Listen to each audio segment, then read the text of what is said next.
Pemirsa, untuk berbagi pengalaman pelayaran KRI Bimasuci, di studio sudah hadir bersama kita jurnalis Garuda TV, Rofi Jamil dan Yudis Aldani. Halo, apa kabar? Selamat datang di Indonesia. Kabar baik. Udah lama ya datang ke Indonesia sebenarnya ya? Sudah dari sudah 2 pekan lalu ya, tapi masih dalam suasana pasca pelayaran ya. Benar. Berapa bulan kemarin? 4 bulan. 4 bulan ya. Bang Ambing ya. Betul. Gimana feelingnya sejauh ini? Feel good ya. Feeling good ya? Nggak ngerasa mual lagi? Udah ini sih beradaptasi. Oke, ini kita berbicara mengenai pelayaran yang dilaksanakan selama 4 bulan bersama KRI Bimasuci. Tentunya ini suatu kehormatan ya menjadi delegasi dari Garuda TV untuk mewakili berlayar ke sejumlah negara juga ya. Yang pertama ke Rofi dulu, kira-kira awal dari terpilihnya kalian menjadi delegasi tersebut seperti apa? Dan apa yang kalian rasakan ketika nama kalian keluar? Baik Habib, jadi awalnya memang seperti biasa kalau di kami, di departemen kami di reporter lah barangkali. Itu selalu ada informasi terkait penugasan. Biasanya memang untuk tugas ke luar negeri itu sudah ada urutannya. Baik itu luar negeri maupun juga dalam negeri. Nah untuk dalam hal penugasan pelayaran ini, karena memang baru pertama kali dan juga waktunya berbulan-bulan, sistemnya adalah siapa yang berkenan dan minat untuk ikut bertugas, dia listing. Dan waktu itu memang kami diinformasikan untuk juga mengirim berbagai persyaratan, tidak hanya ikut saja itu barangkali. Jadi ada beberapa hal yang harus dilakukan sebelum pada akhirnya kami bertugas. Seperti halnya terus membuat video semacam vlog video dan berbagai hal yang memang harus disiapkan agar ketika nanti bertugas itu bisa bertugas dengan baik. Ini banyak sekali rangkaian persiapan yang harus dijalankan ya. Benar. Kemudian ke Yudi saya ingin bertanya, ketika terpilih tentunya ada beberapa persiapan juga yang dilaksanakan. Ya. Apa saja yang dipersiapkan? Karena tahu kan akan selama 4 bulan berlayar bersama KRI Bimasuci, tidak hanya fisik, mental juga harus disiapkan. Kira-kira kalau dari Yudis bisa menjelaskan persiapannya saat itu apa saja? Lebih ke persiapan mental sih, karena kan bertugas itu paling lama biasanya kita itu DLK atau DLN, Dinas Luar Kota atau Dinas Luar Negeri itu paling lama biasanya seminggu atau 2 minggu. Ini bisa terhitung kan sangat lama 4 bulan. Nah itu mau persiapan mentalnya lumayan lama juga kan, apalagi harus meninggalkan keluarga di rumah. Gitu. Iya itu yang paling penting, meninggalkan keluarga. Nah, selama di sana ada rasa rindu? Pasti. Rindu sama keluarga juga pasti. ya. Gitu ya. Kemudian ini ke bagian yang intinya, ke aktivitas ini ada berapa negara yang dikunjungi? 8 negara sahabat ya. dan 1 negara di dalam negeri Indonesia. Oh, 1 negara di Indonesia di daerah mana? Jadi kami ke daerah awalnya dari Surabaya ke Jakarta, lalu ke Medan, dan pulangnya ke Bitung. Oh, pulang ke Bangka Belitung. Selanjutnya Bitung. Oh, ke Bitung ya. Sulawesi Selanjutnya ada berapa negara? Tadi 8 ya. 8 negara sahabat. 8 negara. Nah, setiap negara itu pasti ada kegiatannya. Mungkin bisa dijelaskan kegiatan kalian mulai dari Indonesia sampai kembali lagi ke Indonesia. 8 negara itu apa saja rangkaian kegiatan yang mungkin berkesan, Rofi? Barangkali untuk 8 negara, kalau boleh saya absen, Bang Habib, pertama kami ke Colombo, Sri Lanka, lalu ke Singapura, berlanjut ke Ho Chi Minh, Vietnam, dan berlanjut juga ke Shanghai, China, lalu ke Busan, Korea Selatan, ke Vladivostok, Rusia, ke Nagasaki, Jepang, dan terakhir negaranya adalah di Manila, Filipina. Nah, barangkali ini Bang Yudis nih, ya, punya memori-memori indah nih. Paling berbicara mengenai momen yang paling berharga dalam perjalanan. Ada 8 negara yang kalian kunjungi. Masing-masing sebut satu deh pengalaman yang paling berkesan, mulai dari Yudis Aldani, silakan.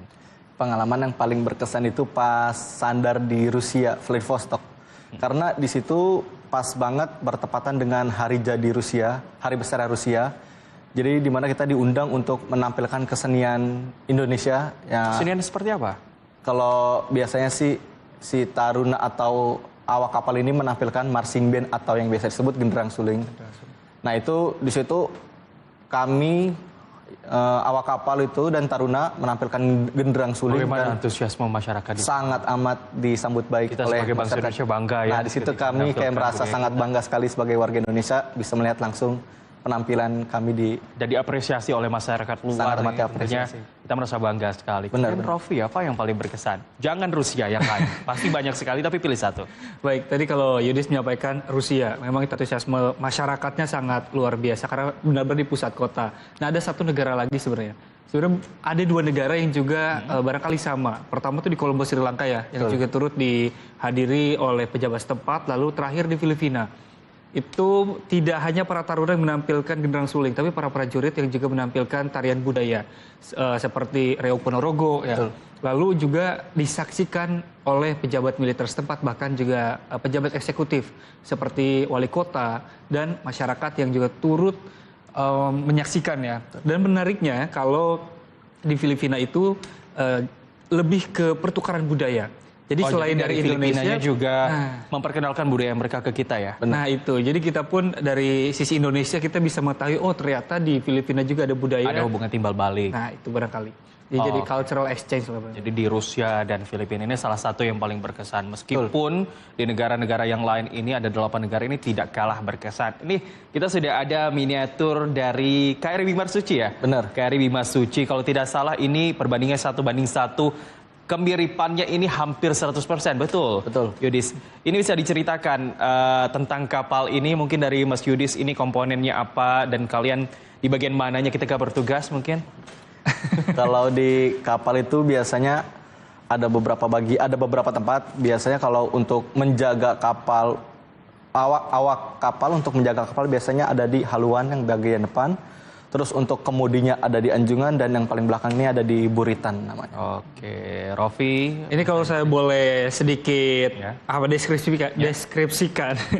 Ini ada 3 tiang. Namanya Tanggap, Tanggon, Trengginas. Yang mana itu? Tanggap, Tanggon, dan Trengginas. Trengginas. Ya. Oke, yang pokoknya mana yang saja? tengah itu Tanggon pasti. Kalau untuk spesifiknya mungkin nanti bisa dicari di internet ya. Oke, selanjutnya. Sepertinya yang paling depan Tanggap, Tanggon, Trengginas, di mana ini menjadi salah satu barangkali value atau nilai yang terus dijunjung oleh para taruna dalam prinsip dalam belajar, khususnya bernavigasi besar, lalu juga belajar terkait kapal layar dan belajar di KRI Bimasuci. Dimana ini kalau Bang Habib belum tahu nih, KRI Bimasuci ini ada 6 lantai sebenarnya. 6 lantai. 6 lantai ke bawah. Dan bentuk yang kalau kita lihat di sini memang rasionya sedikit jauh, bukan sedikit lagi, jauh dari yang aslinya. Tapi ini ada 6 lantai. 6 lantai, jadi terdapat ruangan kelas untuk para taruna belajar. Bahkan kemarin menariknya Bang Habib, tidak hanya taruna dari Indonesia saja ketika kami berlayar, tapi ada taruna atau kadet dari 26 negara seluruh dunia. Dan seluruh benua itu hadir. Dan mereka belajar bersama di KRI Bimasuci dengan para taruna Indonesia, begitupun juga dengan para prajurit dari TNI Angkatan Laut Indonesia. Banyak ya yang berpartisipasi dalam pelayaran ini. Untuk kapasitas kapalnya sendiri tahu ada berapa yang bisa ditampung oleh kapal ini? Kira-kira. Barangkali kurang lebih itu pas masih ada taruna dan APCS, Asian Plus Kadetsel itu ada 200 lebih. 250 lah barangkali untuk bed yang bisa ditempati oleh seluruh prajurit, begitupun taruna. Tentunya di perjalanan ini berkunjung ke sejumlah negara, ada hal yang paling kalian pelajari dan mengubah hidup kalian. Mungkin dari Yudis dulu.